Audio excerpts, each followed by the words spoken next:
43 years of regular, consistent exercise, specifically strength training, there are certain exercises I just don't do. As a 41-year strength and conditioning coach, personal trainer, fitness instructor, medical exercise specialist, senior lecturer in kinesiology, and international master trainer to other trainers, these are the things I don't do, not because they are bad or contraindicated, meaning nobody should do them ever.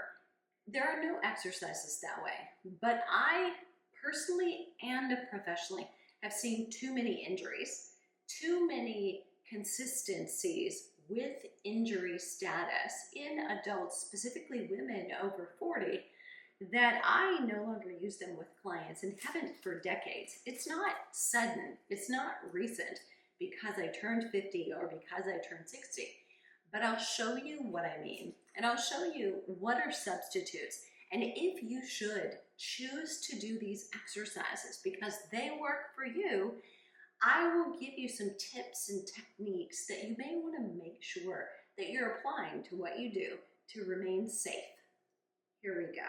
The first one is shoulder press. What you won't see me do outside of this demonstration is this one right here. So up and overhead. Nothing blanket statement wrong with doing an overhead press. If you can, stabilize your core really well. You can use those shoulder muscles and you're not going too heavy, making you arch the back, sway, be unstable here, and then potentially risk injury here because you're not able to pay attention to all of the things.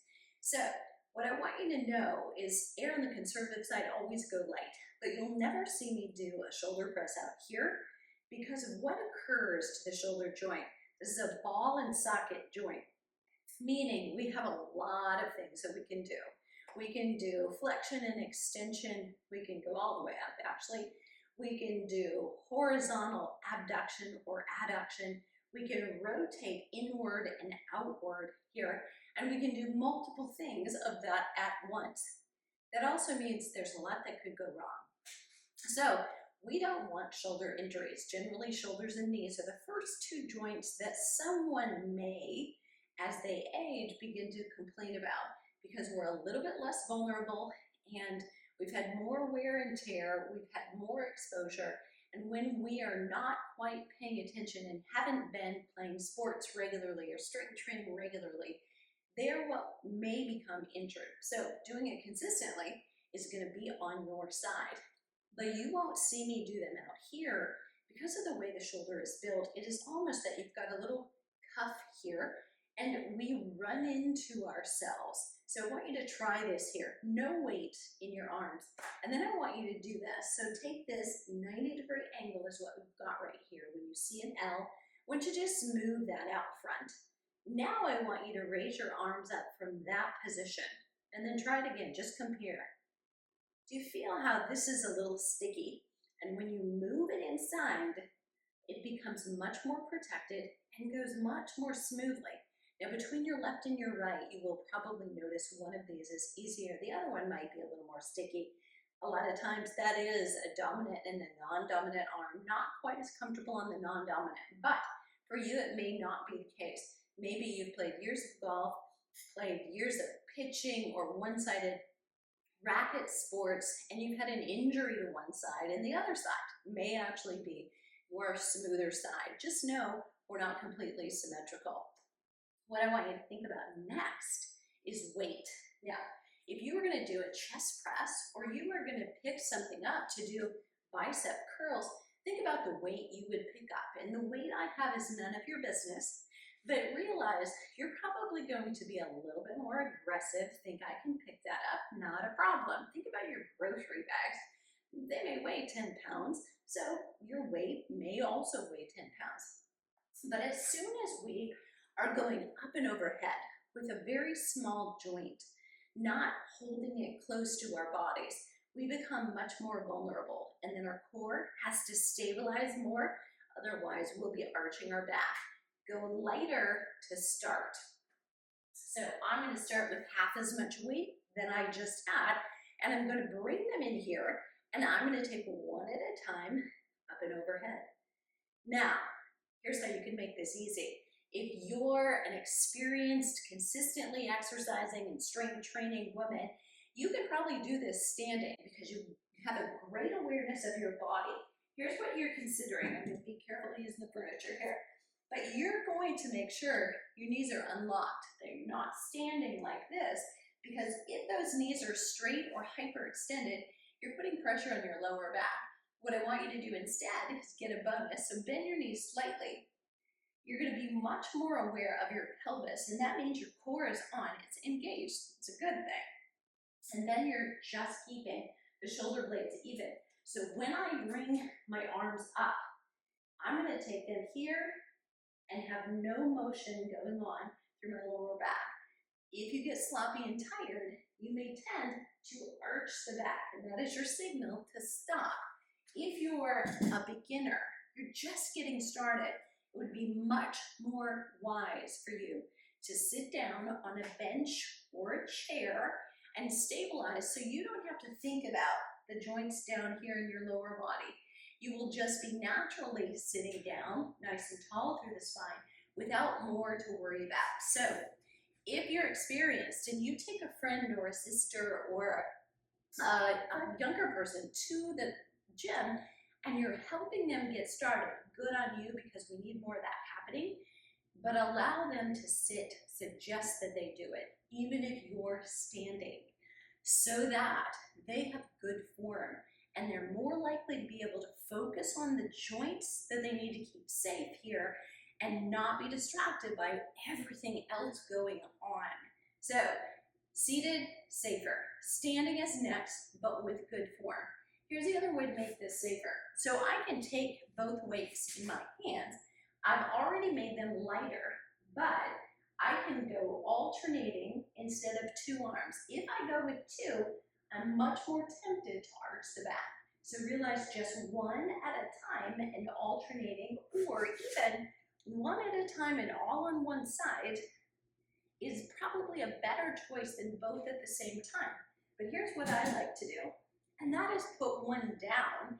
So now my core again has to work a little more, think a little harder, because I have something on one side but nothing over here. Here's what would be happening if I wasn't engaging my core, simply because I have this pulling down. So what's happening is this is working. Doesn't feel like a lot of work, but it's enough to be enough. So realize you're helping yourself when you do one arm or one leg. It's called unilateral work. So you have a lot of options here. You can do one at a time and then go to the other side, do that one, or hold them both, do one here, and this arm is working. So when you do a shoulder press, like the name says, you're working your shoulders, but here's what you're also doing. It's a press. The triceps, that little muscle in the back of that upper arm that gets a little wobbly sometimes, if you're working that, and you're working it no matter what, as it extends, you push up, and here, if you've got a weight in this hand, gravity is trying to push it down. It's trying to make you do that. If you're fighting that and not going, you are basically doing extension. You're still working that tricep. So you're going to feel a little bit more work in those triceps, just a little secret. So it's another way to sneak in some arm work while you're doing shoulder press. So summarizing that, shoulder press, not out here, in here. If you're new to it, not standing, seated. If you want to make it less likely to arch your back, you're going to do one at a time, either with no weight in this one, arm down, or with a weight here, but you're either alternating or doing all on one side. Number 2 may surprise you. This is a deadlift. It is right now trending. It is sexy. Everybody's making it look like the go-to exercise. Here's why it could be a good thing. The deadlift works primarily a little bit of glute and the hamstrings, and especially this place right here. Take your hands, they're yours, you can do this. These are your sit bones. If you find that bony structure right here, deep in your buns, right? This is where your hamstrings, they crush your knee, but they also crush your hip. They insert or they originate, actually, so they're coming out of and extending down. The origin is here, the insertion is here, but this origin is like a pencil and the eraser on the end of it. That's essentially what you've got right here at your sit bone.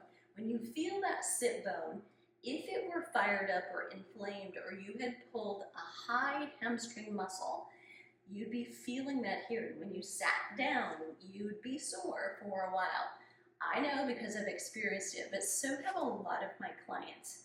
We're at risk because we sit so very much and our hamstrings are weak because we're sitting, not using them very much. We're moving forward, locomoting with our quadriceps, and our hip flexors are so very tight. They're constantly flexed. They're not necessarily strong, but they are tight. So they continue to do more of the pulling, and when we do have to call on those hamstrings, and we will, if we go in too aggressive a range of motion in a deadlift, we haven't been using them for a while, we're going to be at risk for that high hamstring pull.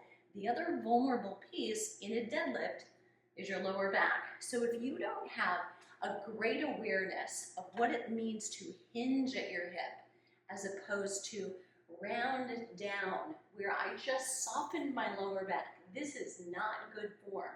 What I want is to maintain a small S curve where my back is in neutral, best place for it to be, and I want to hinge at the hip. So I'm just going to hinge right here like a door swinging on its hinge, and I'm going to come back up, nothing changing between here and here. That is good form. And if I can do that, I may be ready for a deadlift.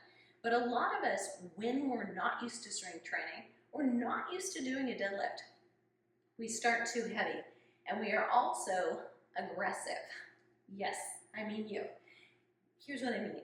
We are overachievers. We want, instead of just coming down and engaging those hamstrings, just coming down to feel a little bit of a stretch and then tightening in glutes and bringing them up, pressing your heels down into the floor, pressing it.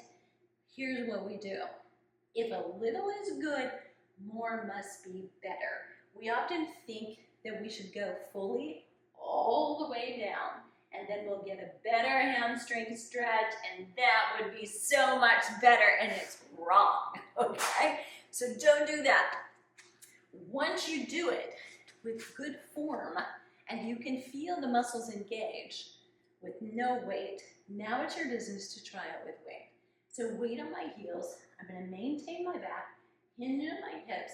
I'm going to keep these weights close to my leg, and there are a lot of variations for deadlifts, but this is the one I prefer. We're going to keep the weights close to the body. We're going to go minimal range of motion. 20 or 30 degree range of motion is all you need, and I'm doing that with a slight bend of my knees, or I can use a straight leg, but I don't love that because the pressure goes to the lower back.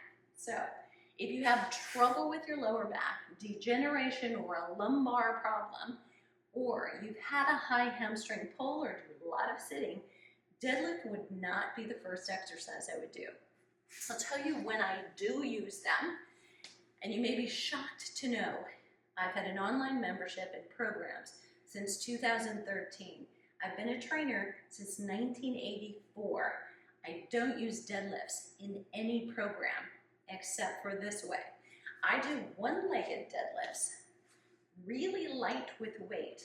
If I'm standing on my left, I hold the weight with my right, and we do minimum range of motion.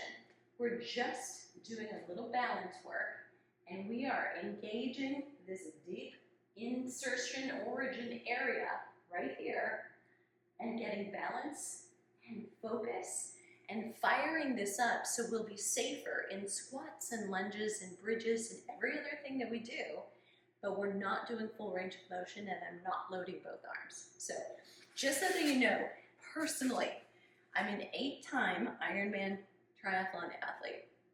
I've been strength training for 43 years. Outside of any injury where I had a layoff, I don't do deadlifts other than this, and I don't do these every time. They're not necessary. Here's what I do instead. The reason to use a deadlift is it works the muscles in the back of the leg, the hamstrings, and that origin into the glutes. So what else could we do to fire that area up?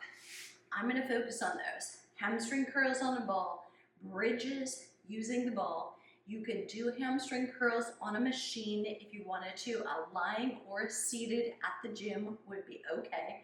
I have a preference for using the ball and using my body weight in balance because it's actually much more challenging and difficult. More muscle fibers are engaged. Your core is everything between your knees and shoulders, and you're working all of it here and obliques, your stabilizers in the back, your glutes, and your hamstrings. We call that the rear kinetic chain when we're using all of it from behind. Those are great substitutes. Another one is a hip thrust. You can find a hip thrust in a machine at a gym, or you can use a bench to back into. You drop your hips into a V and push your hips up. Super easy ways to do something other than a deadlift that may put you at risk. And your goal is just to do this. Risk, reward. And you always want the reward to be higher than the risk. So although a deadlift may get you some rewards, if there's too much risk there and you're not ready for it yet, or you choose not to do it, as I do, you can always find a substitute that keeps the reward high and the risk really low. Okay, this one, not really a strength training exercise. We have to talk about it because it always seems to be the go-to.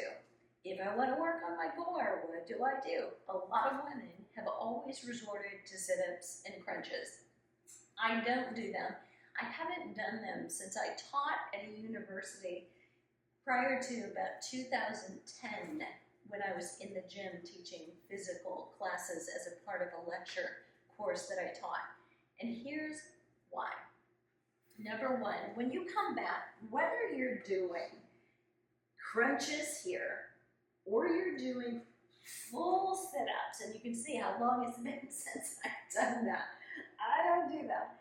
You are putting stress on your lumbar spine, stress on your cervical spine, more so if you're actually pulling with your hands, but even if you're not, then again, risk-reward is not worth it. Because here's the other thing. You're not actually getting the results. The reward is not that high. Forward flexion is not really what we want to do. If we want a flat belly, why would we want to bulge the muscle up as we do the exercise? If what we wanted is a flat belly, it makes no sense. So you might guess a plank is a logical replacement, but that's not even, a very intelligent exercise. Just simply holding in the plank. If you can hold that plank for 30 seconds, whether on your knees or on your toes, definitely a minute, you're not going to get more benefit by holding it for 2 or 3 or 8 minutes, I believe is the record. It doesn't really help you. What you might want to do is do something where you're adding some other kind of activity. You're moving the arm, you're tapping to the side, you're coming up wider with the legs, tapping side to side with the hands. That is stabilization, which is really what we need our core to do. Another way to do stabilization would be dropping that lower back into the floor. So you're contracting. Now I'm contracting but not holding my breath or I wouldn't be able to talk. It's the other thing you need to consider. Can you contract the core without holding the breath? Lower back stays down. I can lift and lower each leg one at a time, not allowing my pelvis to move as I do that. Now, it may look really easy, but if you do this and you feel your lower back pulls off the floor when that foot comes down, you're not really able to hold it. If you can do it easily here, try it here. One leg up, the other leg up, take this leg down, and then this leg still holding on. Don't let it go. And I'm still talking. So if you are in a room alone and nobody will think you're crazy, you can talk to me right now and say, how is this going? Let me know. Your lower back should be down. You shouldn't be holding your breath. If your neck is uncomfortable, by the way, you may want to pad your head and get something underneath it. Your neck curve just may be a little bit greater than lying flat on the floor is going to allow you to be comfortable. Now, if that feels easy, you're still able to, no movement here at the core. Here's the last one. You're going to bring your legs up, start with them here, but put that lower back on the floor like your belt line or waistband is down. Now you're going to lower and lift one at a time right here. This is the hardest of all because there's no leverage, no foot on the floor to hold you. It's all lower back. If your lower back pops off the ground, you're done for now, okay? It's one idea. Another way to do stabilization is this. So you lift in a bridge. Remember, core is from knees to shoulders. So even this is core exercise. I'm tipping my pubic bone up toward my knee. I'm contracting here, but if I really want to make this more difficult, I'm going to do a little walking here. So again, I'm working my glutes and stabilizing my hips. What you would like to see happen is that my hip stays still, that I don't wiggle, I don't drop one side when I lift that other foot. And if you do, you sense it, or ideally have somebody watch you or film yourself and see what's happening. You may have a weaker glute, and strengthening these can really help not only your core, but could help a knee. So I have a lazy glute over here. It took me a while to get it back in place, and now I'm able to do this. Doing other things like from the side, doing a side plank certainly is an option, but you can do a side leg lift, doing an up and down with two legs or one leg. That's a Pilates move. Another way to do core, you can put a ball between your legs and lift that ball up.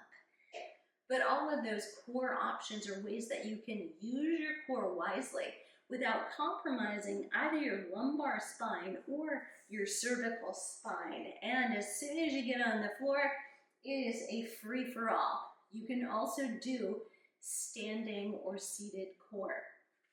The shoulder exercise I showed you a little bit ago. If I were to do this shoulder exercise in a seated position, all of a sudden, I have made this shoulder exercise also a core exercise. So seated on the floor as opposed to on a bench or a chair is going to make it more core exercise. So there are all kinds of ways that you can make your workout more efficient, more effective, and less risk of injury. These are just a few. The bottom line is stay safe. You can always weigh the risk and the reward, and you should always have greater reward than you have with risk in the exercises. If there's any exercise that makes you feel like you're a little bit vulnerable, you're afraid you're going to get hurt, those are the very exercises that are most likely to injure you. So leave it out for now. Gain some strength, gain some control and awareness of where your body is in space. It may be that you never come back to that exercise, but there is often a substitute that you will be able to use so that you can exercise every part of your body in the way that it makes the most sense for you. Strength is the key to longevity, and you can get it at any age.